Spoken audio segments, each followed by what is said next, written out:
ദ്വാപരയുഗത്തിൽ ശ്രീകൃഷ്ണ ഭഗവാൻ കലിയുഗ കാലത്ത് എന്തൊക്കെയായിരിക്കും സംഭവിക്കുക എന്ന് വിശദീകരിച്ചിരുന്നു. അതേക്കുറിച്ചാണ് ഈ വീഡിയോയിലൂടെ വിശദമാക്കുന്നത്.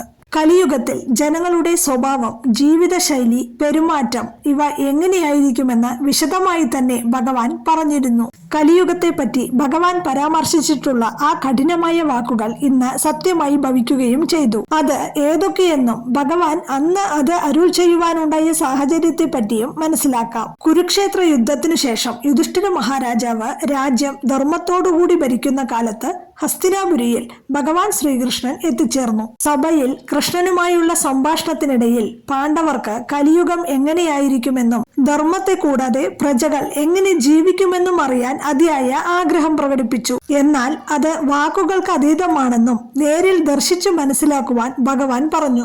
ശേഷം ഭഗവാൻ 4 അമ്പെടുത്ത് 4 ദിശയിലേക്ക് എയ്തു. ഈ അമ്പുകൾ തിരിച്ച് ഭഗവാന്റെ അടുത്തേക്ക് എത്തിക്കുവാൻ 4 പാണ്ഡവ സഹോദരങ്ങളോട് കൃഷ്ണൻ ആവശ്യപ്പെട്ടു. തുടർന്ന് അമ്പെടുക്കുവാൻ പോയവരിൽ അർജുനൻ അമ്പെടുക്കുമ്പോൾ ഒരു കുരുവി മനോഹരമായി പാടുന്നത് കേൾക്കുവാൻ ഇടയായി.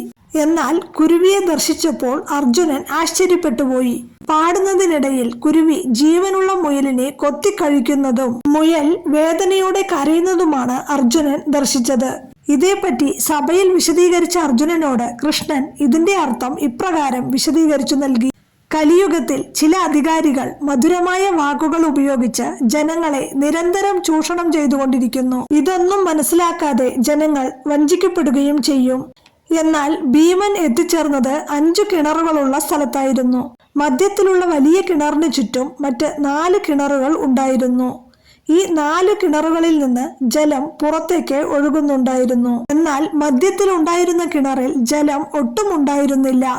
ഇതുകണ്ട് അത്ഭുതപ്പെട്ടാണ് ഭീമൻ സഭയിൽ എത്തിയത്. ഇതിനു ഉത്തരമായി ഭഗവാൻ പറഞ്ഞത് കലിയുഗത്തിൽ ധനികനും ദരിദ്രനും ഒരേ സ്ഥലത്ത് ജീവിക്കും.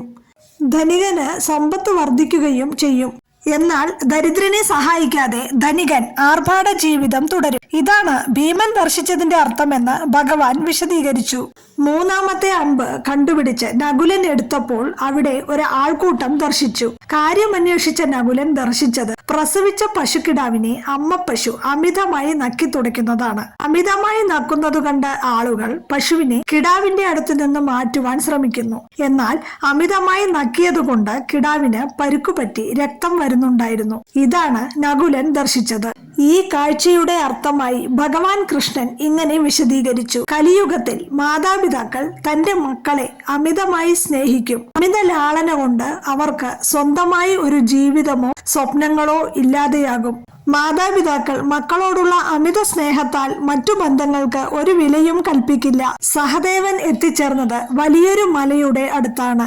ആ മലയുടെ മുകളിലേക്ക് നോക്കിയപ്പോൾ വലിയൊരു പാറ മലയുടെ മുകളിൽ നിന്ന് താഴോട്ട് ഉരുണ്ടു വീഴുവാൻ തുടങ്ങി. തന്റെ വഴിയിലുള്ള വലിയ മരങ്ങളെ പോലും അത് നിഷ്പ്രഭമാക്കി താഴോട്ട് ഉരുണ്ടു വന്നുകൊണ്ടേയിരുന്നു. എന്നാൽ അവസാനം ഒരു ചെറിയ ചെടിയന്മേൽ തട്ടി ആ വലിയ കല്ല് നിന്നു. ഇത് കേട്ട് ഭഗവാൻ ശ്രീകൃഷ്ണൻ ആ ദൃശ്യത്തിന്റെ അർത്ഥമായി ഇങ്ങനെ പറഞ്ഞു. കലിയുഗത്തിൽ മനുഷ്യർ തന്റെ അധർമ്മമായ ജീവിത വഴികളിലൂടെ പലതും നശിപ്പിക്കും. എന്നാൽ അവരുടെ അന്ത്യത്തെ ആർക്കും തടയുവാൻ സാധിക്കില്ല. എന്നാൽ എല്ലാം നശിച്ച് ആരുമില്ലാതെയാവുമ്പോൾ മനുഷ്യൻ ഭഗവാന്റെ നാമം ഉച്ചരിക്കും. ആ വലിയ പാറക്കഷ്ണത്തെ ഒരു ചെറിയ ചെടി തടഞ്ഞു നിർത്തിയതുപോലെ ഭഗവാന്റെ നാമം ഉച്ചരിക്കുന്നതിലൂടെ ഭഗവാൻ അവരെ കൈവിടില്ല.